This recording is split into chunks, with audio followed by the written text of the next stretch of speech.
네, 저희들은 지금 한국 현대시의 선구자이기도 하고 거목이기도 한 정지용 시인의 생가 앞에 와 있습니다. 여기 이제 보시다시피 향수 시비가 있고요. 여기는 이제 정지용 선생의 생가 해가지고 표지석이 96년도에 세워진 거고요. 예. 그리고 여기는 뭐 생가라고 하는 안내판입니다. 이 돌담을 이렇게 쌓으면서 정지용 생가를 96년도에 처음 생가를 완공을 하고 이제 생가를 개방을 하게 됐는데요. 정지용 시인의 어떤 생애나 이런 것들과 관련해서도 진짜 파란만장한 그런 생애를 겪으시기도 하셨고, 그만큼 아름다운 시어를 통해서 우리말을 좀 가다듬고 다듬고 해서 우리 후손들한테 물려진 아주 위대한 시인이라고 보시면 되겠고요. 생가 복원을 했기 때문에 안에 가서 한번 잠깐 보도록 하겠습니다. 여기 보시면 이제 생가가 두 채로 이제 복원이 되어 있습니다. 이 생가는 정지용 시인이 실제 사시던 생가를 고증을 통해서 복원을 했다라고 얘기를 하긴 합니다만, 그 옛날 모습 그대로는 아니다라고 하는 뭐 얘기도 있고 뭐 이러긴 합니다. 그렇지만 사실 정지용 시인이 이곳에서 1902년에 태어나셨기 때문에 그 100년도 훨씬 넘은 120년 된 그때 당시에 생가 모습을 어떻게 구현을 해내느냐라는 부분들은 증언마다 다를 수 있고요, 보는 이마다 다를 수 있기 때문에 일단 이렇게 복원해 놓으신 걸로 보시면 되지 않을까 저는 생각을 좀 하고요.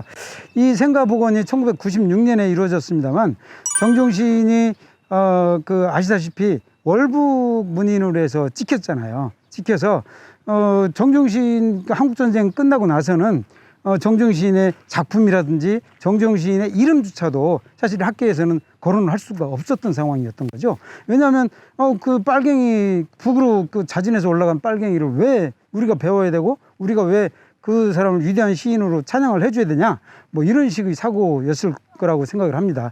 근데 어쨌든 정지용 시인은 그 어려운 가운데서 1902년에 여기서 태어났고 축양 초등학교를 4년 만에 졸업을 하고 나서 그 서울에 이제 휴문고등학교를 1918년에 들어가게 되고요.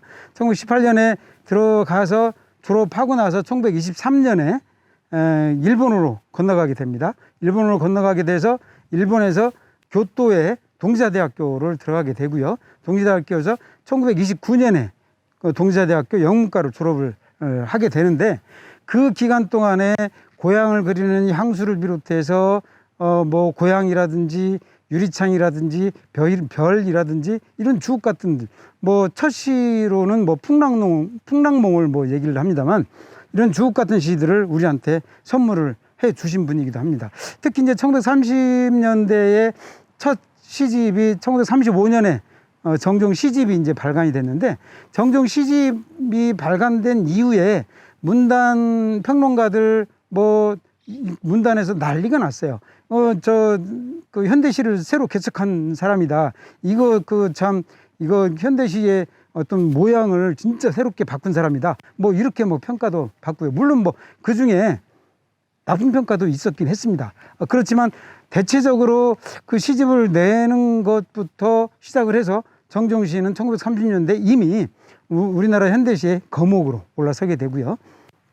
1938년에는 그 문장지의 시 추천위원으로 들어가게 되면서 소설에서는 박태준, 이태준, 그리고 그 시에서는 정지용이라고 하는 이 두 사람이 문단의 중심을 이루게 되는 이런 상황들을 맞게 됩니다. 그래서 문장을 통해서 그 등단을 시킨 사람만 해도 우리가 잘 알고 있듯이 청록파신, 박목월, 조지훈, 그 박두진, 이 세 분이 나중에 이제 우리가 해방되고 나서 한국 문단을 이끌어왔던 분이죠. 서정두 시인, 정지용 시인의 영향을 받았던 분이고요.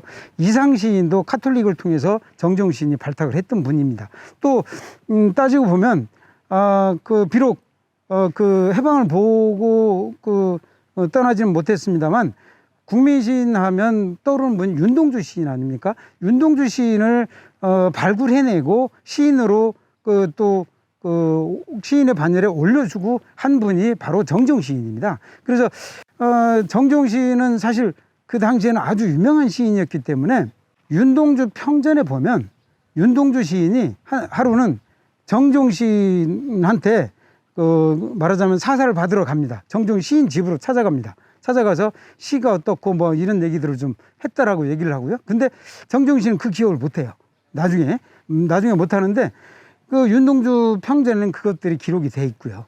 나중에 이제 보면 윤동주 시인이 정종 시인을 흠모를 해서 정종 시집이 나온 이후에 정종 시집을 삽니다. 사고 자기가 감동을 받은 식구마다 뭐 걸작이다라든지 뭐 이런 낙서들을 좀 해놓고 참 대단하다 이런 평가들을 좀 하면서 동요부터 시작을 해서요. 동시부터 시작을 해서 뭐 정종 시인의 그 시어와 시어, 별이라든지 뭐 인상화라든지 뭐 이런 부분들을 굉장히 비슷하게 모작부터 자기 작품으로 체화시키는 이런 과정들을 거치면서 시인의 과정들을 밟아갔다라고 이제 얘기를 하고 있어서 결국은 정종 시인이 윤동주 시인의 스승이었다라고 하는 얘기까지 합니다. 윤동주 시인이 정지용 시인이 나온 동자대학교를 같이 들어갑니다. 그래서 영문과 똑같이 들어가서 그 후배로 들어가게 되죠. 비록 윤동주 시인은 중간에 귀국하려다가 일제에 잡혀서 어쨌든 돌아가시고 말았지만 그 정종 시인을 흠모하는 마음이 있었기 때문에 똑같은 대학, 똑같은 학과를 갔었던 거고요. 그 해방을 보지 못하고 1945년 2월에 이제 돌아가시게 되는데 그 돌아가신 후로 그 친구인 강처중이라고 하는 사람이 경향신문 기자를 했었고 그 강처중이라는 사람이 윤동주 시인의 그 시 원고를 갖고 있었던 것들을 정종 시인한테 주게 됩니다. 근데 그거를 읽어본 정종 시인이 쉽게 쓰여진 시라고 하는 시를 비롯해서 3편을 경향신문에 소개를 합니다. 그게 이제 바로 윤동주 시를 처음으로 세상에 내놓게 되는 거고 윤동주 시인을 시인의 반열에 오르게 한 이런 시인이 바로 정지용이었다. 특히 또 1947년 말에는 정종 시인이 윤동주 시인의 유고 시집 하늘과 바람과 별과 시 이거를 준비하고 있었는데 그 서문을 써달라는 부탁을 받습니다. 그래서 그 서문을 쓰게 되고요. 48년에 이제 출간이 되게 되는데 그 서문을 그때 씁니다. 근데 그 이후로 제가 이제 윤동주 시 우리 국민 중에서 한 권 안 가지고 있는 사람이 있겠습니까? 없는데 그 보면 우리가 샀던 그 윤동주 시집에는 정종 서문은 없어요. 근데 최근에 정종 시인이 해금되고 나서 1988년에 이제 결국은 월북이 아니라 납북이었다라고 하는 것들이 밝혀지면서 이제 해금이 되게 되죠. 그때부터 이제 지용제도 열리게 되고 고향 옥천에서 이제 그 선양하려고 하는 마음 각종 행사들도 많이 일어나게 되고 또 지용회도 결성이 되고 해서 이제 선양을 하게 되는데 그 이후로 그 정종 시인이 유명하게 되고 뭐 이런 상황을 거치게 되면서 윤동주 시인에 대한 얘기도 이제 다시 나오게 되고 최근에 이제 윤동주 시집이 다시 발간이 됩니다. 그 시집에는 정종 시인이 썼던 초판 서문이 고스란히 들어가 있습니다. 서문에는 뭐라고 돼 있냐면 정종 시인이 윤동주 시인을 가리켜서 한 마리 잉어였다. 이 잉어를 일본 놈들이 잡으려고 하다가 지네들이 죽었다.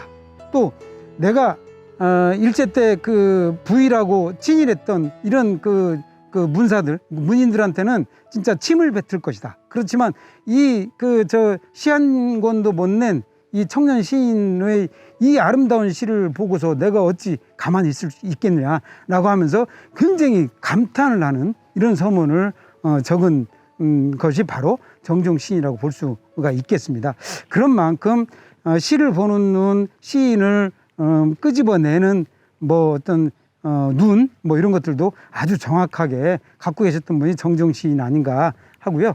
여기 보시면 방마다 정종 시인의 어떤 시 그리고 그 유품 이런 것들이 전시가 되어 있습니다. 한번 좀 보시죠. 여기 바로 1988년에 정종 시인이 해금되고 나서 처음으로 결성된 것이 지용회입니다. 지용회. 그 정종신을 흠모하고 존경하고 했던 분들이 문인들이 결성을 했죠. 결성을 해서 불과 해금이 정종신 해금이 1988년 3월 말에 되는데 이분들 모임 자체는 4월 달에 결성이 돼요. 4월 달에 결성이 되고 이분들이 뭐를 했냐면 그 모임 구성으로 끝나지가 않죠. 5월 달에 바로 5월 15일이 이제 정종신 생일이거든요. 그래서 시인의 생일날에 이분들이 세종문화회관에서 일회 지용제를 열게 됩니다. 그 대단하신 분들인데 그래서 88년 6월 25일 지용회에서 지용적 1호라고 해서 생가에다가 이걸 박아놨습니다. 그럼 88년에는 이 생가가 복원되기 전이겠죠. 예, 전인데 그 전에 살던 집 담벼락에 붙여놨습니다. 이제 88년 6월 25일, 왜 6월 25일이냐? 왜 6월 25일에 저걸 박아놨을까? 88년 아까도 말씀드렸다시피 5월 15일을 기해서 지용회에서 1회 지용제를 서울 세종문화회관에서 했는데 거기에 옥천서 찾아가신 분이 계신 거죠. 그 박효건 전 옥천문화원장님이 계셨는데 옥천문화원장님이 그 서울서 그 정종시인의 지용제를 보고 야 이거 그 시인의 고향이 옥천인데 당연히 이분을 옥천에서 모셔야 된다. 옥천의 축제하다라고 이제 거기 저 지용회 분들하고 그리고 또 정종시인 장남 정국환 씨한테도 자꾸 설득을 했죠. 말하자면 이제 때도 쓰고 막 뭐 이랬던 거예요. 그래서 결국 이제 그 사람들이 오케이 해가지고 그러면 옥천으로 가자. 그래서 1회 지용제가 2번 하는 겁니다. 5월 15일 날 서울서 한 번 하고 6월 25일은 왜 6월 25일이냐면 전쟁 때 정종 시인이 납북이 됐잖아요. 그래서 납북된 그 6월 25일 전쟁 시작한 날을 상징적으로 해서 6월 25일에 옥천에서 다시 1회 지용제를 시작을 해서 올해 지용제는 34번째 지용제를 올해 맞게 됩니다. 참 의미 있는 숫자라고 보실 수 있겠습니다. 여기 이제 부엌이 있고요. 예. 여기 보시면 이제 저 얼굴 하나야 손바닥들로 폭가리지만 보고 싶은 마음 호수만 하니 눈 감을 밖에라고 하는 호수라고 하는 시가 있고요. 저희 한약장이 있습니다. 한약장. 정종신의 아버님이 여기서 한약사를 했기 때문에 그래서 일단 말하자면 소품으로 준비가 된 거고요. 여기 질화로도 있고요. 예. 정종신이 그러면 문학적 성과나 이런 것들은 이미 뭐 다 알려져 있는 사실들이기도 하고 그런데 일단 옥천문화원에서는 정종신의 어떤 문학적인 성과라든지 그 한국 문학사에서 끼친 그 위대한 성과를 기반으로 해서 사실 정종신을 중간에 싹 지워버리고 빼버리면 한국 문학사 특히 시문학사가 제대로 연결이 안 될 정도의 그 비중을 갖고 있기 때문에 옛날에 대학교에서 가르칠 때도 그 정종신을 가르칠 수는 없었고 그렇기 때문에 이름은 못하고 정빵빵 아니면 정지빵 뭐 이렇게 이런 식으로 가르쳤다라고 하는 이런 에피소드도 있고 그럽니다. 그래서 어쨌든 정종신을 매개로 해서 그러면 우리 한국 문학을 더 알리고 이걸 더 활용할 수 있는 방법은 없을까라고 하는 고민들을 옥천문화원에서는 하고 있고요.